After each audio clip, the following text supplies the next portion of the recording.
We all want our hard-earned cash to go toward a shotgun we can trust, something that'll run smooth and last a lifetime. But here's the cold truth. Not every scattergun on the market lives up to its promise. Some have such a bad rep for shoddy build quality and sketchy reliability that they're more trouble than they're worth. So today, we're diving into a few shotguns you might want to think twice about before bringing them home to the safe. Kicking things off at number 6, Winchester Model 1911 SL. If there's one shotgun that deserves its infamy, it's the Winchester Model 1911 SL. A 12-gauge semi-auto that ran from 1912 to 1925, and somehow managed to combine innovation with downright dangerous engineering. Designed by T.C. Johnson and loosely based on Browning's recoil-operated system, it ditched the charging handle completely. Instead, you'd have to grab the barrel and yank it back to chamber a round. Sounds quirky? Sure. Safe? Absolutely not. If that barrel snapped forward unexpectedly, it could smash your hand, or worse, which is exactly how it earned the grim nickname Widowmaker. This isn't just old legend either. Even as recently as 2005, accidents happened while loading or cleaning one of these, leading to serious injuries. Add in the notorious buffer ring failures, which caused bone-jarring recoil and split stocks, plus a laminated birch stock that peeled apart in damp weather. And you've got a shotgun that's as unreliable as it is unsafe. Oh, and did I mention the feeding issues in the magazine tube? Bottom line, the Model 1911 SL might be a collector's curiosity, but it's a disaster waiting to happen if you try to run it. Coming up next, at number 5, the Saltwood Browning Era.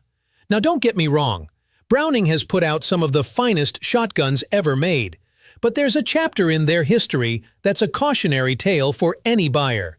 The infamous Saltwood stocks of the late 60s and early 70s. In an effort to speed up production, Browning used a curing method that involved salt to dry walnut stalks faster. The result? That salt pulled in moisture over time, which chewed away at the bluing and metal parts with nasty corrosion. Classic models like the Auto 5, the Satin, and the Superposed from that era were hit hardest. By the early 70s, Browning put a stop to the process, but the damage was done. Plenty of these guns were already in circulation, slowly rusting from the inside out. Even today, if you stumble across one, check the contact points between wood and steel for hidden rust. And trust me, replacing a saltwood stock isn't cheap. No matter how pretty that vintage Browning looks on the rack, if it's from the saltwood years, it's better to walk away than throw money into a bottomless repair pit. Sliding into number 4, Baikal. Baikal shotguns have a certain appeal. They're dirt cheap. They work well enough out of the box, and for folks on a tight budget, that can be tempting. But before you plunk down your cash, you ought to know what you're getting into. The biggest gripe with these Russian scatterguns? Longevity. They're built with lower-grade metals and bargain bin wood that just don't stand the test of time. After a few seasons in the field, it's not uncommon to see stocks start to split, especially if they've been banged around in cold, wet weather. Cosmetically, they're rough around the edges. Literally, the machining isn't refined, the finish work is basic at best, and the bluing wears thin faster than you'd like. Skip regular oiling, and rust will be your new hunting buddy. Function-wise, they're as simple as a farm tool, but that's a double-edged sword. No frills, no modern upgrades, and yes, the occasional misfire or failure to feed. If you just need a basic knockaround gun for occasional use, they'll do the job. But if you're looking for a reliable, everyday workhorse, you might find a Baikal wears out long before you're ready to replace it. Coming in at number 3, Winchester 1400. On paper, the Winchester 1400 looks like a solid deal. A gas-operated semi-auto that's light on the wallet and available in a variety of barrel lengths, holding 4 rounds in the tube. Sounds great, right? Well, here's where the honeymoon ends. The 1400 weak spot is durability. Winchester cut corners with cheaper plastics in places that matter, like the magazine throat. It might handle light hunting use, but cycle it hard or unload it often, and you'll start to see wear fast. Jamming is another sore point, especially if you don't keep the internals squeaky clean.